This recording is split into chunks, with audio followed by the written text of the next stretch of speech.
All right, everybody, we are live streaming. Welcome to Word on the Street, powered by Lean Solutions Group. I'm curious if anybody's going to show up today. You guys might just get me today. So we'll see what happens with that. But hope everybody's having a good Friday. We got a lot to talk about today. I may be talking about some of these things myself, but looking forward to a good time today. So we'll see what happens and if anybody shows up. Here we go. We got some people rolling in now. Excellent. So we got Juan coming in. So we'll get to Juan and do a little update on what's going on in Colombia, how he's doing, and we'll see who else kind of jumps in. It looks like Nick Rumor might be jumping in, but he's still listed as Trey Griggs. So, I mean, you need to sign in, I guess, into your Zoom account, something like that. So, Juan, what's up, buddy? How are you? I can't hear you. I think you're muted. You're not muted. I just have no volume. Yeah, I got nothing. Hey, Trey. Are you going to play video games during this this hour? Looks like you're ready to go there. The joystick is. Where's everybody else? Huge. You're like 2-3 feet behind it, so it looks bigger than your head. I got massive. Oh, nice. Nice. Yeah. Are you a gamer? What's your game? Star Citizen. It's like a space simulator. Okay, nice. You know, spaceships shooting other spaceships and stuff like that. That's your thing, huh? Yeah. I never got into video games as a kid. I can't even tell you why. I probably know. I mean, we were kind of poor, so I didn't really have a console. You know, that was kind of a back in the day, back in the 90s, 80s, 90s, if you had a console, that cost quite a bit. But the other part of it too was I was always more interested in like just going outside and playing the actual sport. Oh. So, you know, we had that was me too in summer. But since I'm from New York, you know, after that's true. April, summer, you either in vacations with family, this and that. When winter comes in, it's all about reading books and playing video games. So it's like right. Yeah, no, I get that. That makes sense. I don't know. I never wanted to stay indoors and play. I always wanted to go outside and do stuff. And so I just, you know, being poor, number one, not having. I think at one point I had a Sega Genesis. I think I had one of those too. I had the two games that came with it. There was like a motorcycle racing game, and then there was one other game that came with it, and that's all I had. Like I never got another game. I mean, no. So you play those long enough, and you're like, okay. I'm ready to go. I had a Nintendo 64 until I was 22. The same 4 games all over. Nice. Yeah, I don't know. I mean, Nick, were you a gamer? Did you grow up playing video games? What did you do? I just can't wait to give my son a PlayStation 5. Like I know he's 2.5, but like that one's really. Like that's you're definitely going to be rolling with the video games. That's going to be a part of the childhood experience. Yeah. It was like 50% indoors, 50 like no, I was an outdoors kid, but if I could, I would play like as much as I could on the PlayStation. I remember that. Nice. And I know my kids are not going to be outside kids. That's over. That's a goner. No, my son loves the outdoors. If he could live outside, if he could live outside right now, he would. 100%. That's awesome. Well, we'll see who else shows up today. I don't know. It's kind of crazy. There's Justin popping in. Justin, missed you last week, bro. How are you? Doing well.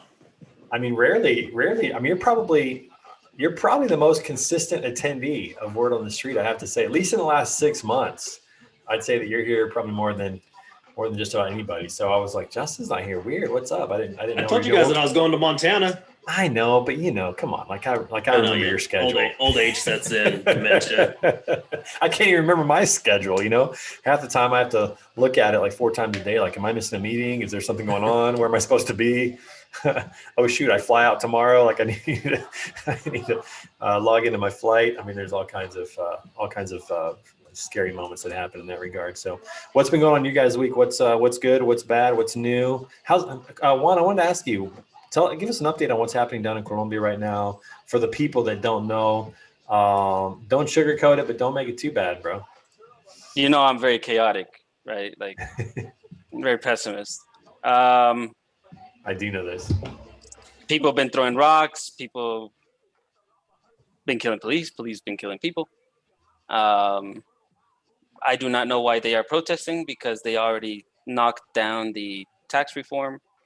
That was the whole, catalyzer of the entire situation. Now they're not trying. I guess think they're trying to knock out the health reform because they want to do like a reform that's gonna, further jeopardize like the services, the poor health services that we have here in the country. And then besides that, I honestly do not know what else they're fighting for, because today they're still protesting, but how much of the protest went from the tax reform that they were proposing to the way they were being treated in their protests of the tax reform that was being that shifted very quick. First it was because of the tax reform, and then because people were getting shot and killed. So that's kind of what I thought, is that it wasn't the things that are happening now are not so much because of tax reform, because it is off the table, or not off the table, it's being negotiated. But it's because of police brutality. Yeah. And this is really fascinating, because in Colombia, and correct me if I'm wrong, the police are really a part of the state. They're not local municipalities, or are they independently run? The police has a very funny structure here. It's very similar to the military, in the sense that back in the day, 10 years ago, 20 years ago, when there was still a lot of armed conflict with long weapons and all that, they would dress similar colors to the army, and they were as mobile as the army. So yes, it's like every state has their own little department, of police, but they're all one big unit in order to be able to mobilize those forces in case, urban warfare and so on, which never happened. The Colombian warfare was always in the, on the outskirts of the cities. They really never got into the urban areas, besides terrorist attacks like bombs and shit. But they never were able to take hold of a city or take hold of a medium to large size town. Yeah. So there's really kind of two fascinating, I think, principles in play in Colombia. And that is, you have the police that are a little bit more of the nation state, a police state. And then you have a civilian population that literally feels powerless. And the main reason they feel powerless, two reasons, but one of the main reasons I know is because they are not allowed to own guns. Mm-hmm. And so it's super expensive to have one. They're not, nobody's putting a gun to their head to do things, but essentially they are, because they don't have any way to vote. They don't have any way to really kind of protect their interests. But that's a very controversial trait, because this country is hyper violent by nature. So sure. I really wouldn't know what would be the result if we could all carry weapons. The few people that can, and I include myself in there, it's a very, very tedious process. It's very expensive. A 500 Walmart gun here will be $15,000 easy. Just not because of the gun, but because of the permits. Because of the regulations, taxes, all that. You pay the government to have the right of it. It's like, wow. I know in the US you can't have fully automatic unless you get like a certification by the state. You buy a certified, assault rifle, and they're mad expensive for obvious reasons. They pretty much apply the same thing here. So yes, there's like that sense of, first of all, we did have a referendum a few years ago in regards to our peace treaty. The vast majority of the country said no to the peace treaty based on the historical events. Politicians are very short memory. They're very they forget easy, because it didn't happen to them. Type of scenarios, they really weren't in the conflict themselves, many of them. So it's like the country said no, and it was disrespected, and there was nothing to do about it. The president signed a peace treaty without the consent of the population, and then comes a tax reform right after COVID, which is the most retarded thing a president could do after a situation like this. Yeah. Especially considering that Colombia doesn't have the IRS, manpower, the International Monetary Fund in the pocket like the US has. We don't print money to fix issues, so it's like, what are you trying to do? Why are you trying to put 20% sales tax on gas, on meat, on eggs, on milk? Are you? Did your mom drop you from bed when you were just like a newborn, something like that? What is going on? And it's just like when they put like these stacks of like, oh, this is the reform, but there's a lot of other little things that are weird in there. Like, for example, when Trump posted that thing that was like, the last word was like, oh, you have to reveal the ovnis, which had nothing to do with what was going on at the moment. All sorts of that. That's the political gaming that goes on in every bill. I mean, they can never pass a clean bill. It got too much. People blew up. Like it's like a steam cooker. Yeah. It just can only take certain amount. And think about this too. I mean, not only is it bad timing just from an economical perspective. People are suffering, they're struggling, and now you're gonna tax them even more. But you also, I mean, I don't, it's like they're not taking into consideration the mental state of people right now. You know, it's more I don't than think just, they've ever have. well, possibly, but in this particular instance, I mean, remember JD Redmond mentioned this a year ago. Mhm. People are going to have PTSD out of this, right? And Yeah. people are struggling. There's, depression. There's people attempting and committing There's suicide depression left going and right. in. There's divorce that's, increasing. You have all these things that are a part of it. And mentally, people are exhausted. They're exhausted. And then you throw this on top of that. And I think And there's people just lose so it. Like, much. what's left? Like, who cares? Like, what's left? There's just so much know. you can take. Yeah, pretty crazy. And I think that's true in the States too, because like we're in the States, and Justin, you can talk this a little bit, and I'd love to hear, Nick, your perspective on what's happening over there in Scotland. But in the States, we can almost like taste the end of this. I mean, I think the political will of the people is finally being, I mean, we'll talk about that today, but I think the politicians are starting to realize that this game has run its course and there's really not much more they're going to be able to do. Yeah, I think a lot of them feel like at this point they can put out whatever guidelines they want to, and people are going to go, sorry. Whatever. Right. You've had your chance. We have no trust in you at all. Especially, now that the CDC is, what they released yesterday, if you're fully vaccinated, you don't have to wear a mask anymore. Oh, that would be so cool. Even before that, that you had the reports, from MIT coming out saying, guess what? It didn't matter anyway, 6 feet or 60 feet. It didn't make any difference. So this whole past year, people are going, well, dang, so we did that for a whole year and it didn't make any difference. Right. I think and you people are supposed to be the experts here. Exactly. And I think in a sense, like say that, and like they're experts. We had this massive discussion 2 days ago about, so one of my wife's cousins is actually on the vaccine program. Like that's her job. And then her auntie from the States was over, and she's a doctor. So my wife is pregnant, so she's saying like, I'm not taking it. Her cousin is saying, no, we have new results in that states you're fine taking it. And then her auntie, like the doctor from the US, is saying, but it's not even been 9 months. So how can you be how can you have results? Certain that it's like, I know one is taking the side of like the vaccine program, the other one is taking the role of a doctor. And my wife is saying like, I'm not taking it because it's not been 9 months. Like, yes, there might be 10,000 people that she was talking about that trial this. But how long? They haven't even delivered, probably. I mean, how do you even know anything? I mean, it's the same with everything about it. I mean, coming from the health field background, you have to run what we call longitudinal studies. You start it, and then you have to see something run its course to be able to give anything definitive. I respect the people, for the doctors and the government officials that are trying to. Everybody's just giving their best guess at what they think is going to keep people healthy. Yeah, but see, if they would say that, right? This is the thing. This is the thing that government people don't understand. Government people don't understand that everyday folk like us actually value transparency and honesty. Right. We value that. Don't tell us what you think we want to hear. Like, be honest with us. Someone goes on national TV and says, "This is what we're proposed to do," and that's the best guess we have. Yeah. Wait. But you know what though? I think a lot of people would have been down with that if they would have just said, or at least more understanding. This is the best information that we have. Of course, we cannot see the end right now from the beginning. This is the best information we have. As soon as we have better information, we'll release that. But for right now, this is the best we have to go on.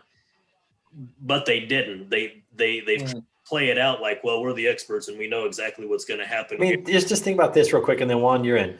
Dr. Fauci a week ago was saying, "Hey, if you're vaccinated, you still need to wear a mask. It's still helpful." And then this week went on a program and said, "Hey, if you get vaccinated, no mask." Right. Like, how do you believe? Like, how do you believe somebody how do you believe somebody next week when that happens?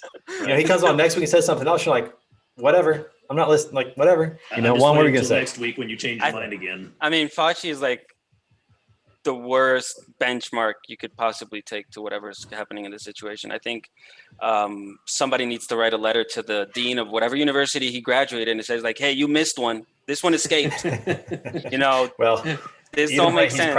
He's probably gonna get some really nice speaking fees from some groups of people after based this. on that Netflix series. Did this guy buy his certificate of his diploma? Because this don't make sense. This don't match. It's like, but it's true. Like the media hasn't been very favorable in the sense like that transparency out. Like, do you guys remember what's this guy's name? Baby Buffett, the guy from Wall Street, Warren comes Buffett? in on Warren no Buffett? the other guy. I don't know, Baby Buffett. If you Google it, Look like some rapper. yeah, very famous, very, he went against what's it, Herbalife. It was the dude that was shorting Herbalife. Anyway, this guy comes on the news and says this is the worst thing that the Bill world has ever seen. Ackman. Bill Ackman, yeah. And he did a 1-hour speech terrorizing the entire economical, segment of viewers of what was happening in China and what was coming to the U.S. He needs to respond to Congress or to someone because that was just inducing panic like nobody else had done. And I'm so sure this dude he gained so much money out of whatever deals he had. Yeah, he gained so much money out of it. Somebody can say something, especially somebody in a position of power can say something and it drastically affects the market, drastically affects it. And you saw that, I think it was Pfizer or Johnson & Johnson, somebody released their first quarter earnings. And it was like 1.8 billion and they're expected to be like 4-something billion. I mean, they just absolutely raked it in for that. And then again, I'm not opposed to people making money, especially if they provide a really good service. I'm not opposed to that at all. But it's just interesting. Like who's I think we're gonna look back 5 years from now and see the winners and losers out of this whole thing, and it's more than likely not going to be many of us. Are you guys ready do you guys have your tinfoil hats close to you? I do not. No. I'm about to drop a tinfoil bomb. Oh no, I do not. Mishak, what's up, buddy? How are you? Looking suave in that I know. picture there. Hey, definitely keep your camera on so that the people can see you. Otherwise, they can only hear you. But anyways, so so it's just really. I think this whole thing is really fascinating how it's kind of turning out, and I think we're seeing almost like we're almost getting to see behind the scenes now than we ever have during this whole thing. Especially when you think about what's happening in California with Governor Newsom, what's happening in the United States. Was he signed out? Do what? Was he signed out? I've been disconnected this week. So Governor Newsom first of all, he's getting recalled, number one. Okay. The votes were, there were enough, verifiable signatures. He's going to be getting recalled. Whether or not he will get recalled is, to be seen. But in response to getting recalled, he laid out a plan to send $25 billion to the people of California. Just going to send them some money. And he also picked an arbitrary date of June 15th in which masks will no longer be needed in the state. Now, I don't know what science has given him that date, that 30 days from today, all good. But, it's just interesting, to kind of see a knee-jerk reaction. Decisions they're making that it just appears on the surface to be a response to him wanting to preserve power. And you almost just get the sense that a lot of decisions are made that way, unfortunately. And it's, we'll see about political that. expediency. Yeah, exactly. Hey, Mishak, what's up, buddy? Oh, I lost you again. You had the video it went away. Probably has bad I can signal. hear you. He's like, if you're not going to just talk had to me, I'm going to turn the camera off. Mishak, you're wearing a beanie. Is it cold in Michigan or Minnesota? No, it's not too cold. I just went to the dentist and was just going to sit in a cool room for an hour and a half or an hour, whatever. So I just wore a beanie. Got it. Because normally you're wearing more of a designer hat, Well, it is a Lonsdale, so it's a British boxing. I love it. Isn't I mean, we just in Minnesota, the Governor Walz announced they're going to lift the mask ban for people that are vaccinated because of the studies that came out of the UK and also the United States that showed that people who are vaccinated are not passing it on even if they get sick. And so they announced that 2 days ago, and then Walz announced that this Friday will be lifted. Isn't that kind of the same thing that's happening in California, or no? It seems like it is, but here's something I'm curious about. Here's my question is, I mean, people who study virology and all of that, is it case whatever that is it the case that different viruses act differently? Like, I mean, if you have the vaccine for measles, I mean, you're probably not going to spread measles if you get it, that kind of thing. Like, shouldn't they have known that? going in or not? I mean, I don't know. Like, I would think that viruses No. tend to act Yeah. similar. No, they're all there's different vectors, and there's like aerosols versus particulates versus like contact. So there's just a lot of variation there, as I understand it. That goes that changes from disease to disease. The best information is CIDRAP. They're the best resource. They're the Center for Infectious Disease Research and Prevention at the University of Minnesota, and like that's the place that if you want to stay in touch with what the science is talking about, and Dr. Osterholm talks about these kind of things on a regular basis, and they're really interesting stuff that comes out of there. Yeah, I'll have to check that out, because here's what's interesting is you listen to politicians who say, for example, that the only way to incentivize people to get the mask is to some will say that you can go back to your freedoms if you get it. Others would say, no, we need to keep the mask on because you don't know who's gonna be vaccinated or not. And there's just so much information that you don't even know what the motive is or what's going on behind the scenes or why they're making certain decisions they're making. And it just seems so coincidental, that the political will of the people is moving away from masks. Summer's approaching. Like, how much of that impacts these choices that are going on? It's hard to know. Well, If you have, as I understand it, was the research that came out of the UK and the US. There were studies done that showed that vaccinated people are not spreading to anybody, and that was the big decision maker. So it was from the science as opposed to the politicians. I actually do think it's really interesting. I almost wonder if some of the decision making is like, okay, let's just because obviously as soon as you say anybody who's vaccinated doesn't have to wear a mask, a whole bunch of people who aren't vaccinated aren't planning on it, who are really against it, are just going to be like, I'm not going to wear a mask. If anybody asks me, don't tell them I'm vaccinated or whatever. You almost wonder if maybe they've thought through this and they said, you know what, if we take the pressure off of this, that maybe a lot of people will just feel like pressured by their society and their community. Like, I know you haven't been vaccinated, just get vaccinated. Like, maybe it'll become a lot more socially, a lot more social pressure, a lot more, like community and a little bit more like, you know what, why don't I get the vaccine? I'm not being pushed by the government anymore. Maybe that'll actually help. And that's actually the key. That's the case. Americans do not want to be told what to do.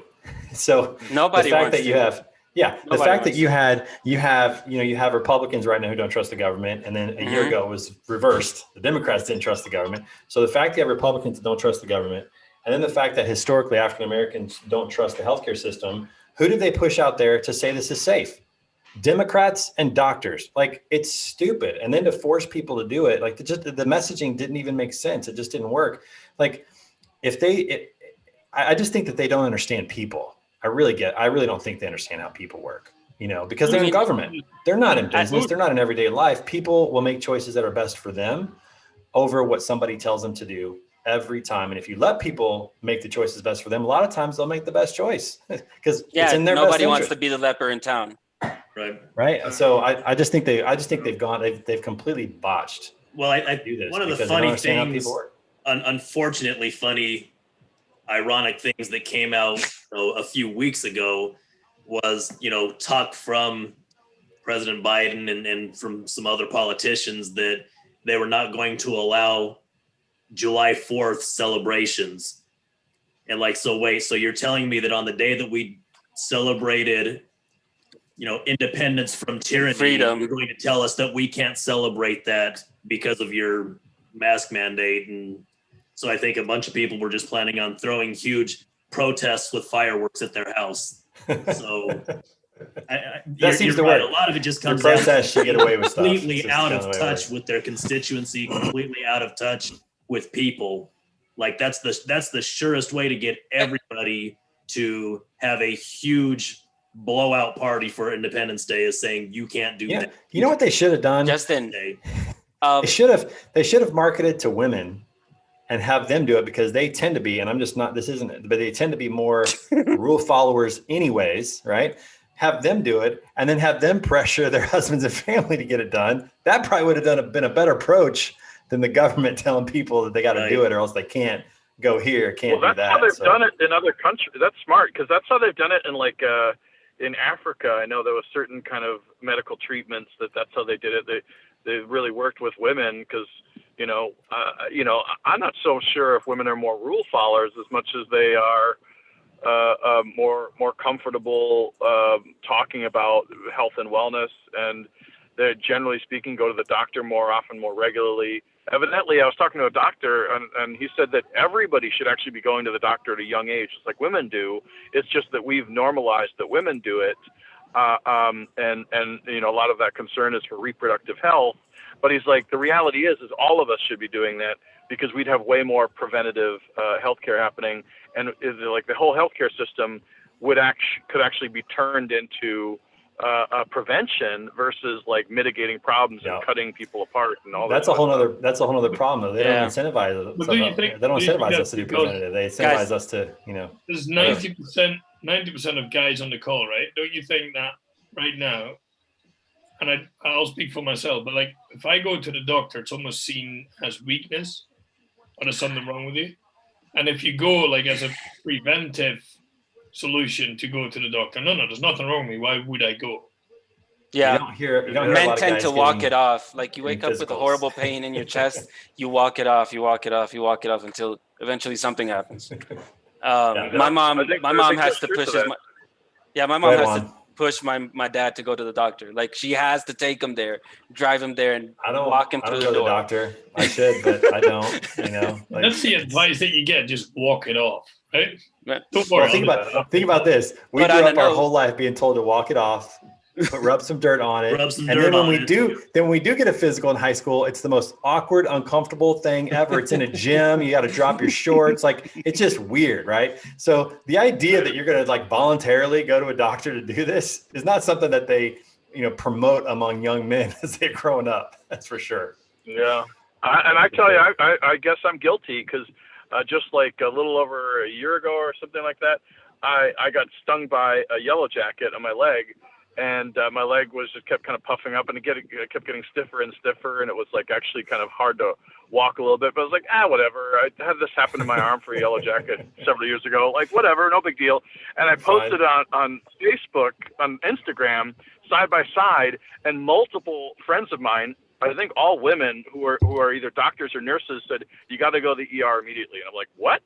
And sure enough, I didn't go to the ER. I went to the urgent care, and they're like, okay, we're going to give you a massive shot, and we're going to draw a line around this infection. If it moves the slightest bit, you're going to have to go to the ER immediately, and they're going to have to put you on a heavy-duty drip and monitor you for up to 24 hours. I was like, really? And they're like, yeah, you're actually in a really dangerous place right now. You about Like, lost your leg, buddy. yeah, Like, no, they said I could have died. Sepsis. Wow. It's like, Wow. yeah. yeah, I I gotta- think that's totally the case. Yeah, well, I got a shrimp. I had never been allergic to seafood until like 2 years ago, and it just, I don't know, it trickled out. I love seafood, but in the Avengers Endgame movie, like the premiere, I didn't know, but I bought a lobster hot dog, and I got an allergic reaction. Like my ears went like boom, my mouth went boom, and I was like, no, just give me some coffee. And I was probably highest that I've ever been in my life. And I was like, no, we're gonna watch the movie. And I, like drunk, I went into the movie. I watched the entire thing. A little high bite because of the lobster. It was fantastic, and then I walked it off away. But I probably could have died in that process. I was all not missing guilty. it. I think a lot of us are guilty of that for sure. I mean, I probably should have gone to the doctor several times that I never did growing up. So there's some stories that are not appropriate for this call, but there's some times where I definitely should have gone to the doctor and I did not. So.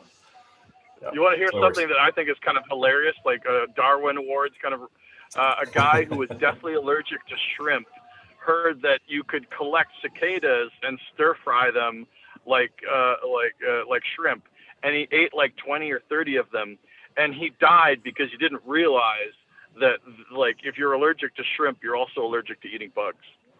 Oh, interesting. I didn't know that either. They're technically the Glad- same thing. They're made glad out to of hear that.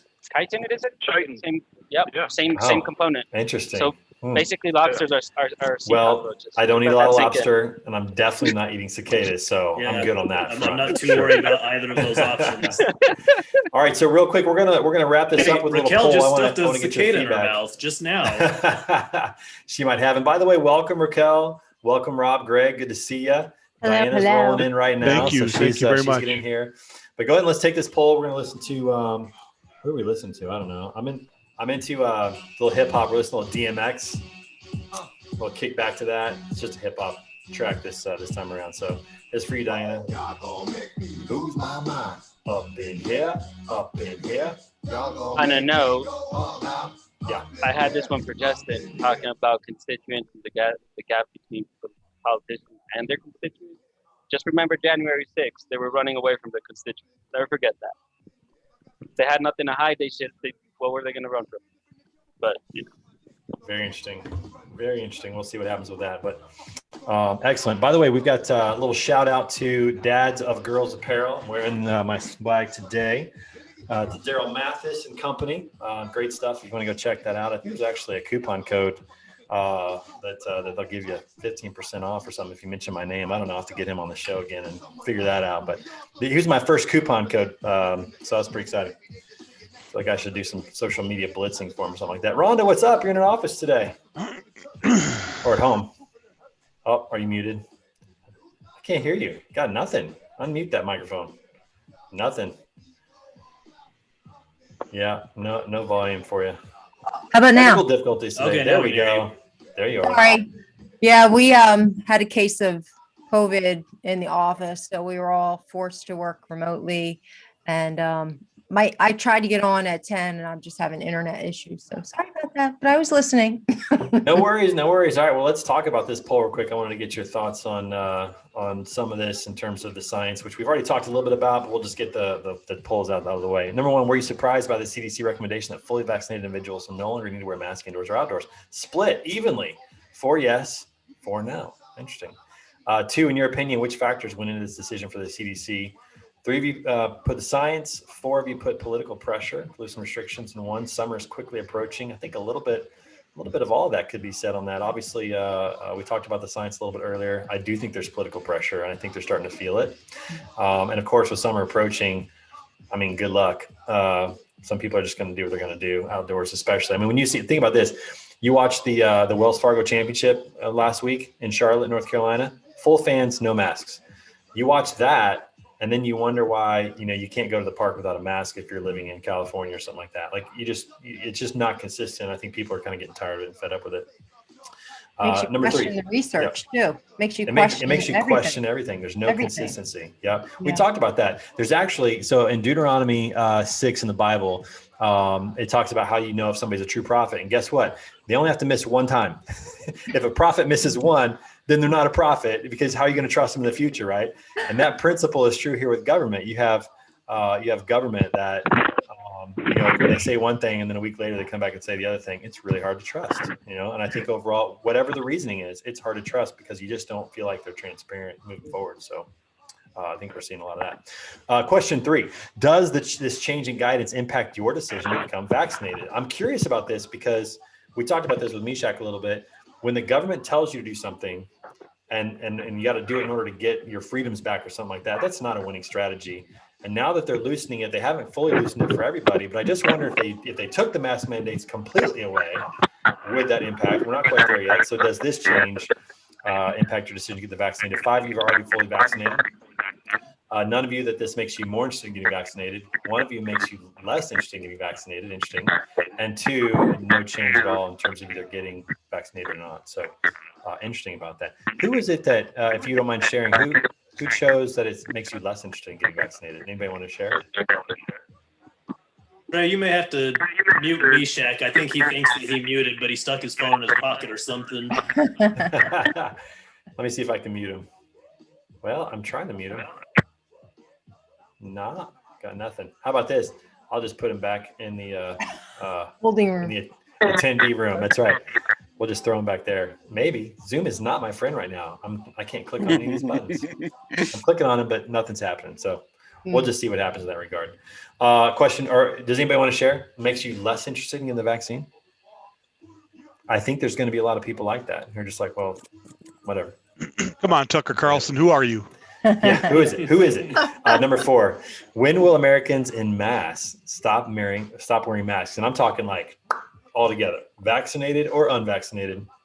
3 of you chose sometime during the summer. I would lean that way. I think that's probably going to happen. I think that more people will just stop wearing them. I'm seeing people walk through grocery stores without them now, almost like saying, kick me out. Come get Right. me. Like that attitude. I'm seeing that now. Right. One of you said between September and the end of the year. Diane got the camera on. Look at that. What's up? Little one. Diana looks Awesome. significantly younger than she did last Yeah, week. what happened? Wow, that's an amazing My skincare transformation. regimen is doing Amazing. great. Our own Hot bitch in the tub button time right there. machine.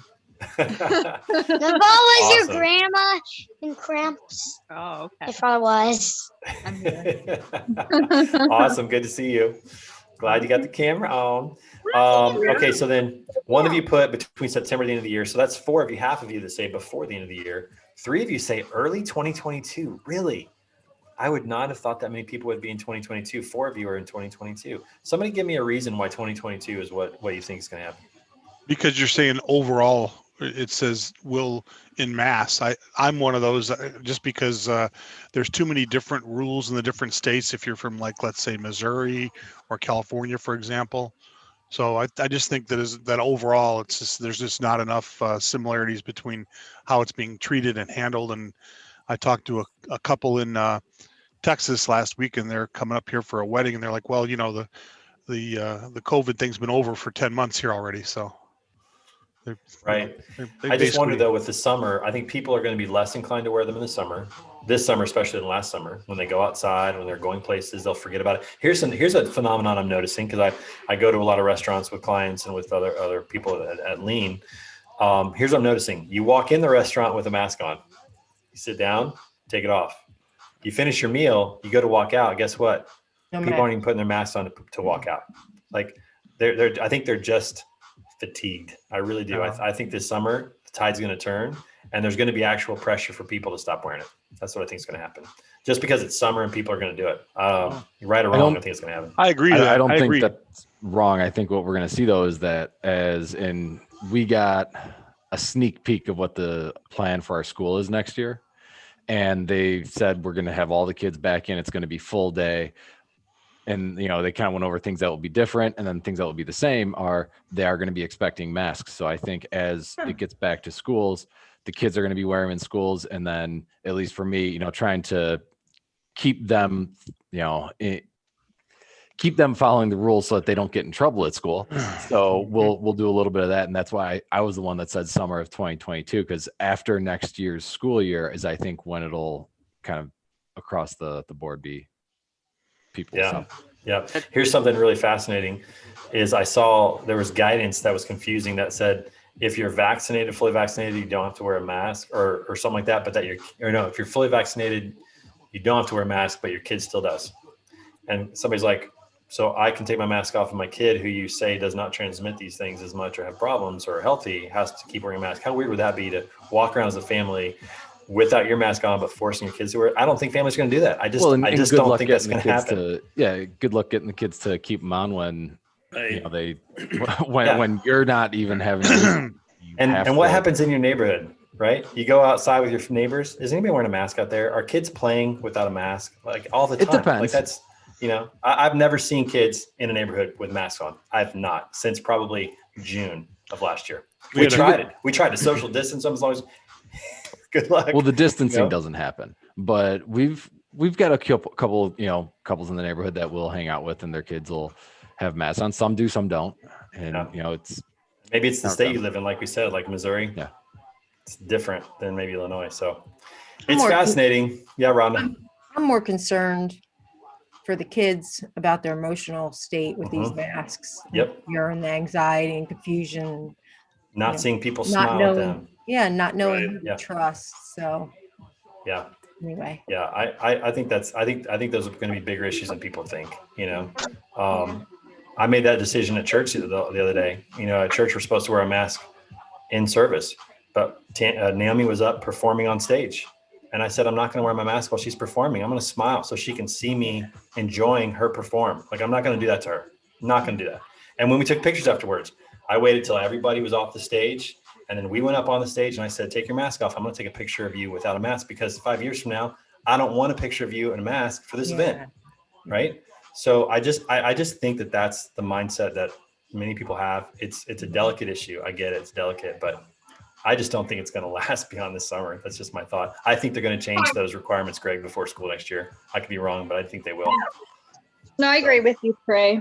And plus, what about kids with like sensory issues? What are they going to do with those kids? The ones who can't stand having like. My wife can't. I mean, yeah. I go to the grocery store now because she just can't. She's claustrophobic. She fears breathing. I mean, it sounds weird, but it's in her head. It's a thing. Yeah. Yeah. So I don't know. It's pretty crazy. Okay. Well, let's move away from that. We got some good things to get to today. We're going to transition real quick. First of all, we have a lot that's been taking place. I'm going to launch our next poll because, as you guys know, this week we had a lot of things happen with the economy, with the jobs report, with inflation, with a few other things, and I want to get your opinion on that. So we're gonna launch the second poll, which is all about Inflation Nation and your thoughts on that. So go ahead and check that out, and we're gonna listen to a little. I don't know about that one. We'll go to another.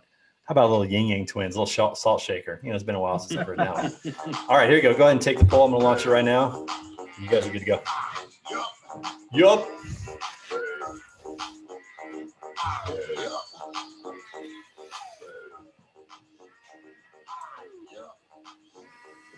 Juan, you said earlier that Colombia doesn't just print money to solve its issues. Boy, that seems like all we do. Over here, we just print the money. Hey, man, that's when you got that petrodollar, that greenback to, sustain it. But no, it's amazing. Inflation actually was a bad thing for Colombia for the longest of times. Like they're so afraid of printing money that because of the hyperinflation that the country suffered back in the 90s and 80s. Yeah. Because the government back then, what they would do, they would print money to pay the operating costs of the country. So every year, the taxation wasn't good enough, so they would print more money and just add, to have it, right? And they were just adding to the issue.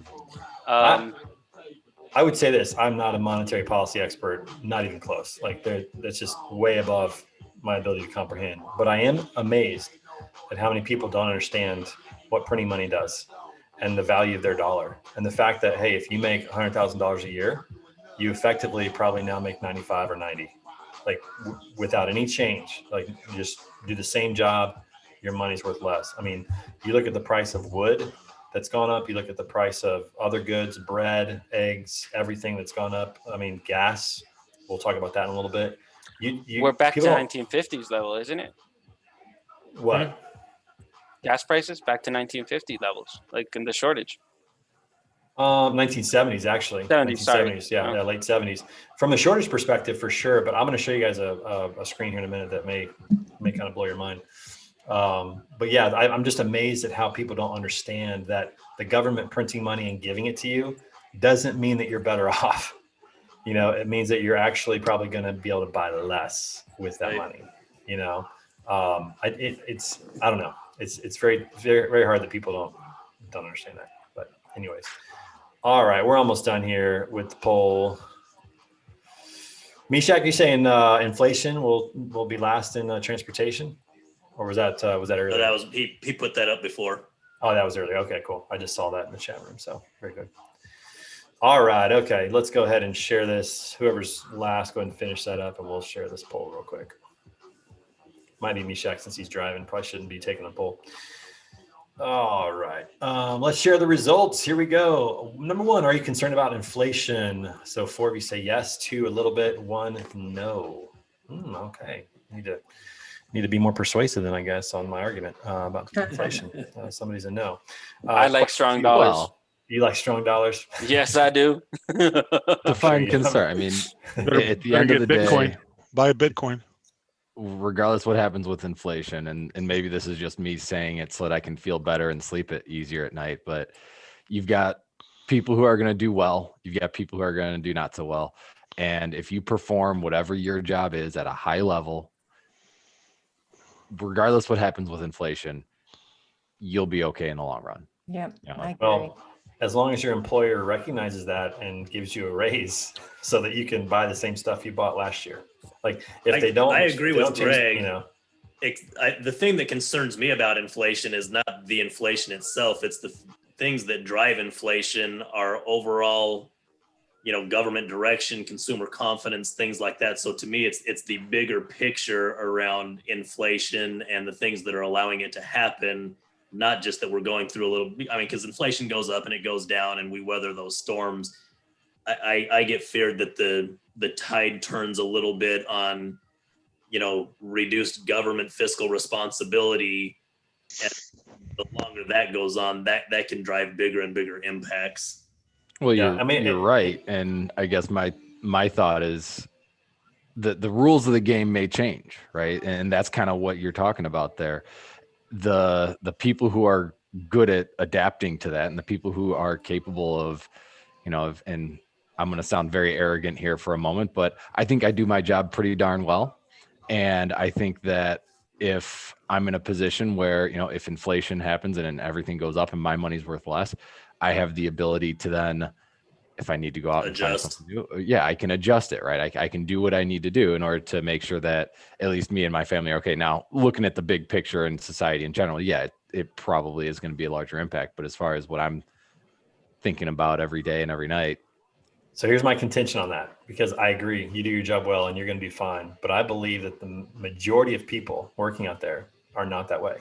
You look at entrepreneurs and you look at people who are high performers, and that's maybe 10, 15% of the population at the most. Most people are employees who do a job, and they're not go-getters. They're not aggressive. They're not in sales. And I don't mean to paint a broad brush, but that's just the facts of it is. You look at government workers, my mom was in the government. She was an employee. You look at teachers, you look at, people who are just doing a job and getting a salary.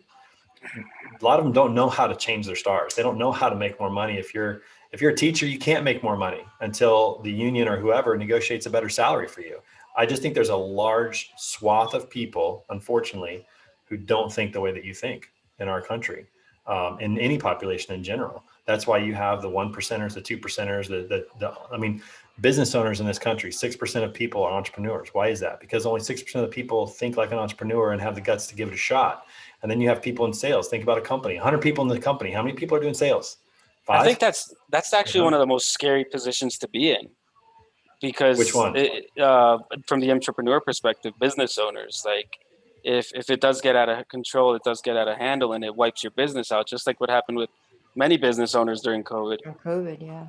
But I will say this: you have all the chips on the table, while the employee just I have a skill set, right? It's here. I'll just migrate somewhere else where there's capital and money to work. But to Greg's point, if you're an entrepreneur and you're successful, you'll figure out another product, another business, another way to do it. What I'm saying is the people who just have a skill set doing a job, they don't think that way. I'll just my own experience. When I was a teacher, and that was before I got into business, I literally thought, what else would I do?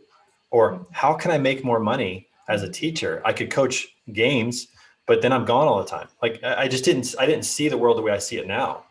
And I think a lot of people, employees, and again, our society, our school system builds employees. They don't build entrepreneurs. They don't build people who are risk takers. They don't build salespeople. They build employees. That's what we get from our school system. So I just think there's a large population that don't think the way that many of us on this call think. It's not going to help our overall health as a global economy either, in terms of seeking preventative care and taking care of ourselves, because those people that don't have the opportunity for adequate income to combat inflation, now they have to work more. Now there's more stress. Now they're less with their kids. Now they have more. Now they can't afford grilled chicken. They've got to buy macaroni and cheese. It's just the way it is. So many nuances. Right? So I am concerned about inflation because I think it has a greater impact on the overall society than people think. High performers are going to figure it out and be fine, but the rest of them, I don't think so. I agree. I think unfortunately the ones that are the employees and people that maybe are still sitting at home, not ready to get a job yet, don't understand the implications that are to come. A lot of I go around everywhere and I see help wanted ads, and everyone's looking for people to work and no one will work. What kind of society does that bring us to if we're not willing to put in and help each other out through our efforts? Right. It's creating a mindset that's going to be tough to overcome. You can't flip the switch and everybody just goes back to work. There's a mindset being created here that, this isn't a lot of money, but hey, I'm kind of able to do what I want to do now or whatever. I don't know. I mean, I know what you're saying. It's hard. I think it's a mindset for a philosophy that we're building that's not healthy. But don't you think, I was saying hear what you were saying earlier, and at the same time, we've got the downward pressures of automation and how much, we don't know how much automation has replaced people's jobs in the past year. It might be a significant jump in the last year, and then there's just no matter it's just mathematics. There's going to be more and more people that are underemployed or unemployed, because a lot of these jobs that people aren't taking, are just not paying people enough, unfortunately. So there's all these downward pressures that I think, the top 6% are going to be able to get around, but we got to live in the world with the other 94%, right? Yep, that's very true. And it's forcing companies to pay more for labor. The minimum wage is going to force companies to pay more for labor. But here's what it's really going to do. It's going to force companies to actually think outside of the box. Business owners are smart. If they can get the same talent, and this isn't a pitch for what we do, Juan, but if you can get the same or better talent for less globally, people are going to do it. This is going to impact that. That's where it's going to go, because business owners are smart. It's like the tax code. They keep saying, hey, tax the rich. Do you really think the rich are just going to pony up and write a check? No, they're not. They're going to work a way to get around it. They're going to hire 20 lawyers and spend way less to figure out how to get around the tax loops, because they're there. They're all there. They're the ones that are in creating the tax code by their political donations. They're not stupid. They're not just going to, 10% more. Okay, here you go. They're not going to do that. And so I think it's naive to think that way. Media doesn't help that either. There's no true education about the fallout of taxing, the most rich. For sure. Yep, for sure. All right, question 3. What is impacting gas prices most right now? One, he said summer's approaching. I think that always is a little bit, of course. One says the gas shortage in Southeast. That's definitely pushing it up. 2, potential taxes, regulations on oil and gas. 3 of you say something else. What am I missing? Somebody jump in and tell me. Psychology. Psychology? Explain. Even with the changes that have happened here recently, I mean, it takes a little while for all those changes to actually affect gas prices. But as soon as we hear that something is going to happen, as soon as we hear that there may be a shortage, or that something might happen, or that OPEC might decrease production, or whatever the case might be, gas prices jump immediately. And part of it is that the store owners, they have to plan ahead. I'm paying this much for gas now, but I may have to pay more in the future, so I have to increase my money that I'm bringing in. But also, I think people just know that there's a little bit of fear factor. People expect to be paying more when they hear this stuff, so they bump the price up because people are going to be willing to pay more. So there's a lot of psychology that goes into it as well. So the psychology you're talking about is not the people who are paying; it's the people who are obviously impacting prices. On both ends. Because I can't change the price of gas myself. I think there's a scarcity mindset that plays into this, because you see so many gas stations that are out of fuel, and I've got some funny pictures for that in This Week in Pictures, which I'll show you in a minute. But I do think that's a possibility. So interesting. Question 4: will gas prices keep you from traveling as much this summer as you had planned? 1 says yes. 6, no, we'll drive the same. Interesting. I don't think that people will necessarily change for gas. It's like I say with my mom, she'll drive 2 miles to save 10 cents on a gallon of gas. I'm like, you're filling up 15 gallons, you just saved $1.50. Like what are you doing driving 2 miles to do that? So I don't think people will change too much. Last one though, is there a shortage of gas in your neck of the woods? 1 of you says yes, 6 says no. Who said yes? Where are you at? Justin, where are you?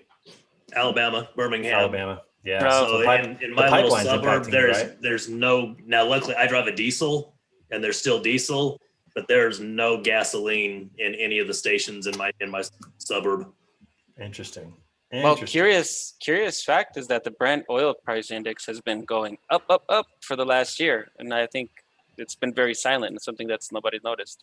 Yeah, it's been it's been a gradual one, but it's definitely jumped up recently. That's for sure.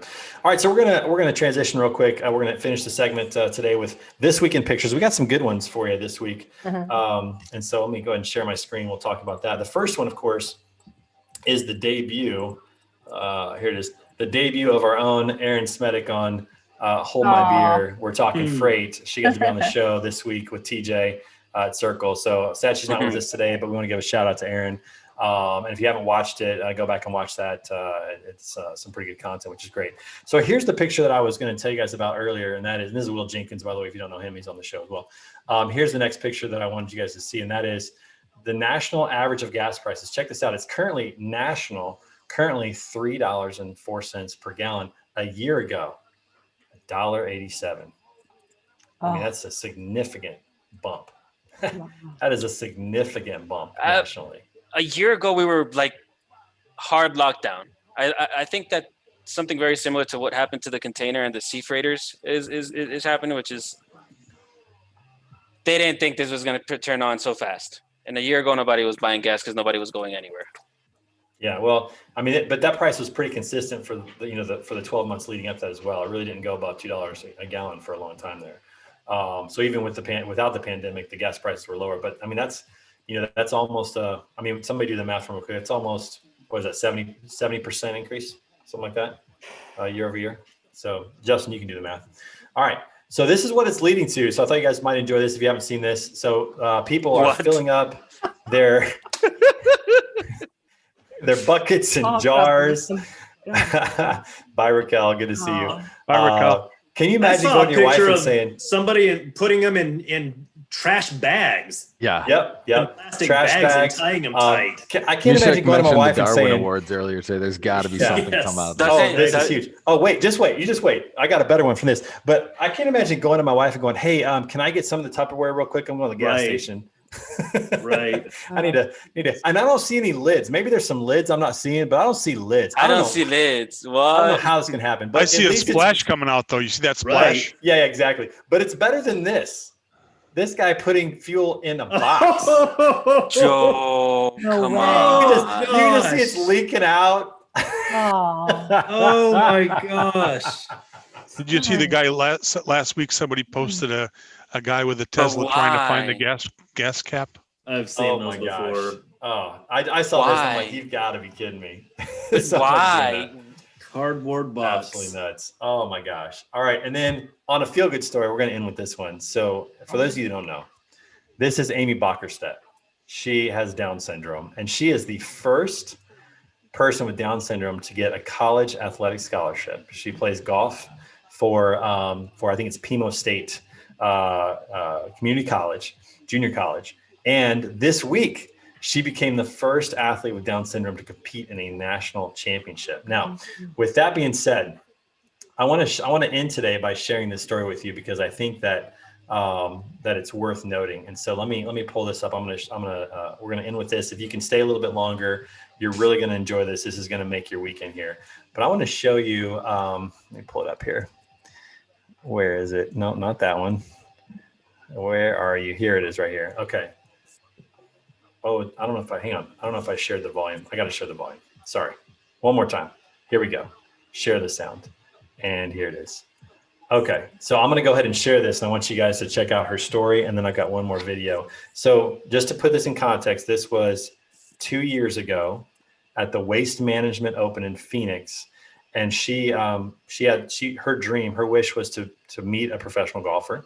Gary Woodland from Kansas, Topeka, Kansas, out of the University of Kansas, agreed to do that. And so this is her day right here. I'm going to go large. I got this means I can do anything. Can you guys see it still? I can handle this. I'm committed. Yeah. Okay. I got this means taking hold of any opportunity and actually, you know doing what? your best to succeed. Let's pause this for a second. There's a different video I wanted to show you. That's not the right one. Hang on. It's this one. We're going to start with, there's two videos, one shorter than the other. Okay, here we go. This is what happened 2 years ago.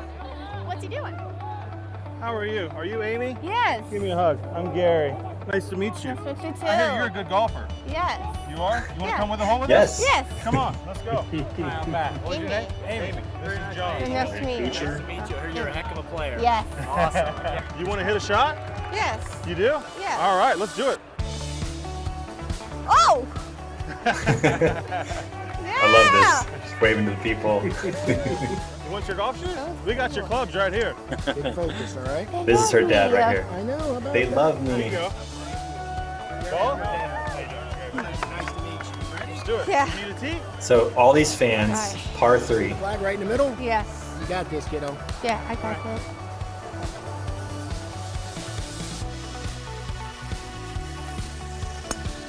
Nice. Give me a 5. Okay, now just wait, it gets better. So cool. They love me. Awesome. Awesome. You like all these people? Yeah. You want to hit it out? Yeah. You do? Yes, I do. So she hit it in the bunker. I got this. I love it. You can do this. You can do this. Nice.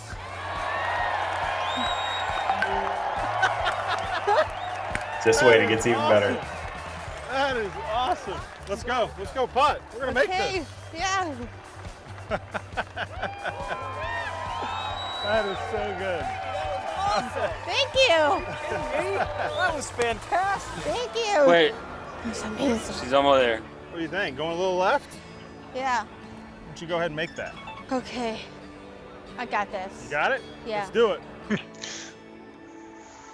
She made it. She made Wow. it. How cool is that? That's That is so awesome. Yes. You are so awesome. Thank you. That is so good. That's pretty cool. Cool. So there's another video. I'll share the link in it. It's 10 You got a minutes par, long. right? Yeah. She did. She made a par in front of all those people. That's so awesome. So there's another video that I'm gonna put into the chat. You are It's so 10 good. minutes long, but it Thank is you. well worth Amy, it was awesome your to time meet to you. watch You're it. an It talks inspiration about to us, all right? from this Okay. You're our came a hero. foundation now called I Got This Foundation that her and her family do. And really cool story. Her impact on Gary Woodland. Later that year, he won the U.S. Open, Wow. thinking a lot about I got this and her positivity and all that. And just a really cool story. And so I'll share that link in there. But you guys definitely have to watch it, and just a lot of good that's come out of it. I've reached out to them to see if I can get her on my Bathrooms and Bunkers podcast. So we'll see if that happens. But hopefully, I mean, I'd love to interview their family and just what, her story is so cool, such a neat experience, and That's should make great. all of us be appreciative of what That we would have be today and all that. So we'll see about that. And by the way, we got a new episode of Bathrooms and Bunkers, I believe, going to be dropping today. I haven't gotten the confirmation on that yet, but we interviewed Ann Rinke at TIA. And so, very, very excited about that. Diane, good to see you. Take care of those kids from beating each other up. She told us that our 4-year-old kicked her brother in the neck. Uh-oh. So, got to He's stick up for alive. yourself, He's still alive, though. He's That's still right. alive. He's all good. So hopefully we'll have so Diana, have a good day. We'll talk to you later. But Bye, hopefully guys. we'll have a chance to have her on the podcast. But either way, I just put the link into the chat box. Well worth 10 minutes of your time to do that. We're going to end it with that today, a little over today, but thank you so much, everybody, for being here. Beautiful. It'll be interesting to see what happens this week, but everybody have a wonderful day. We'll see you next week on Word of the Street. Aw, thanks, Brought to you Trey. by Have a great, Blue Shirt. Have a great weekend, weekend, everybody. Weekend, guys. Thank Have a you, great Trey. weekend.